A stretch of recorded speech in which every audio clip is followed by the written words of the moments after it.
Pernah kepikiran gak sih gimana caranya alat musik yang beda-beda banget dari gamelan sampai gitar listrik, kok bisa ya semuanya ngasilin sesuatu yang indah, yang kita sebut musik? Nah, hari ini kita bakal bongkar satu rahasia sederhana di balik itu semua. Jadi, coba bayangin teka-teki ini. Ada gendang yang dipukul, gitar yang dipetik, sama seruling yang ditiup. Tiga cara yang bener-bener beda, tapi semuanya ngasilin musik. Gimana ceritanya? Jawabannya ternyata jauh lebih simpel dari yang kamu kira. Oke, siap? Kita langsung aja bedah rahasianya. Jadi, di balik setiap nada, setiap irama, dan setiap melodi, itu cuma ada satu konsep fisika yang jadi kuncinya, getaran. Sebelum kita pakai istilah-istilah yang ribet, coba bayangin gini aja deh. Setiap suara yang kamu dengar dari alat musik itu, pada dasarnya cuma goyangan yang cepat banget, sebuah gerakan kecil, maju mundur yang terjadi berulang-ulang. Nah, ini dia nih definisi ilmiahnya. Getaran adalah gerakan bolak-balik dari sebuah benda di sekitar posisi diamnya. Kayak dari titik A ke B, terus balik lagi ke A, gitu terus. Gerakan inilah yang jadi pondasi dari semua jenis suara. Nah, biar lebih kebayang, coba lihat gambar ini. Di sebelah kiri, ada bandul yang lagi ngayun bolak-balik. Terus yang di kanan, ada pegas yang mantul naik turun. Nah, dua-duanya ini adalah contoh paling pas buat ngejelasin apa itu getaran. Oke, jadi kita udah tahu nih kuncinya itu getaran. Pertanyaannya sekarang, gimana caranya kita bikin alat-alat musik ini bergetar? Yuk, kita mulai dari cara yang paling dasar, dipukul atau digoyangin. Nah, di dunia musik, alat-alat musik kayak gini tuh ada nama kerennya. Dikelompokin jadi idiofon dan membranofon. Apa ya bedanya? Yuk kita lihat. Pertama, idiofon. Coba deh bayangin sebuah gong. Pas kamu pukul, yang getar itu bukan cuma satu titik kan, tapi seluruh badan logamnya itu ikut bergetar hebat. Nah, getaran dari seluruh badannya inilah yang ngasilin suara dengung yang khas itu. Ini nih beberapa contohnya. Mulai dari gong yang dipukul, sampai angklung yang harus digoyang-goyang biar setiap tabung bambunya bergetar dan ngasilin nada. Semuanya bekerja pakai prinsip yang sama, seluruh instrumennya bergetar. Oke, sekarang kita bandingin sama membranofon.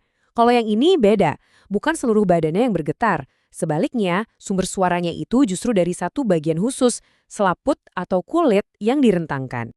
Pokoknya semua jenis drum atau gendang itu masuknya ke kategori ini. Pas kamu pukul gendang atau tifa, kulitnya itu kan bergetar naik turun cepet banget, terus mendorong udara. Nah, itulah yang menciptakan suara dentuman yang kita kenal. Oke, jadi dipukul udah, digoyangin juga udah. Terus gimana sama alat musik yang punya senar? Kayak gitar gitu? Nah, ini kita masuk ke dunia kordofon, atau gampangnya kita sebut aja alat musik dawai. Jadi, intinya di sini simple banget. Sumber suaranya adalah getaran dari senarnya itu sendiri.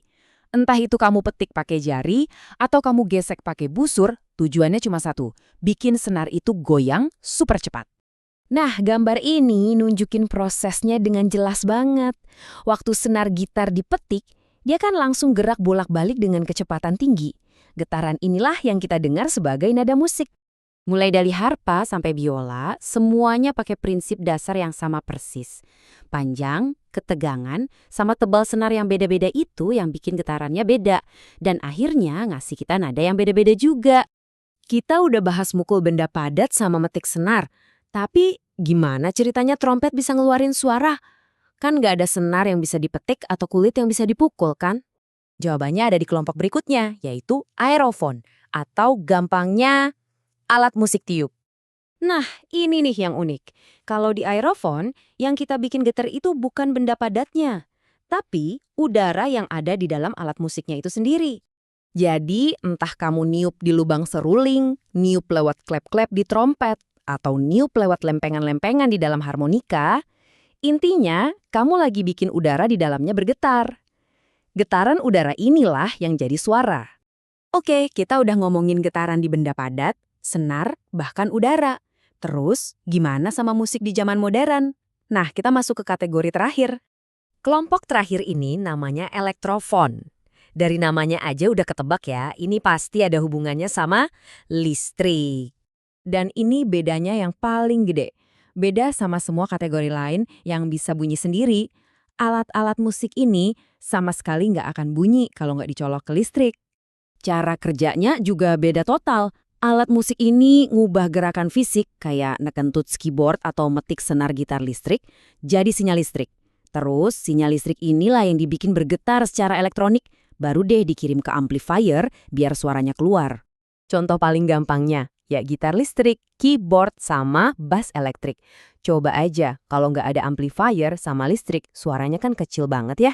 Mereka butuh teknologi buat ngubah gerakan jadi getaran elektronik yang kenceng. Jadi, kesimpulannya gimana?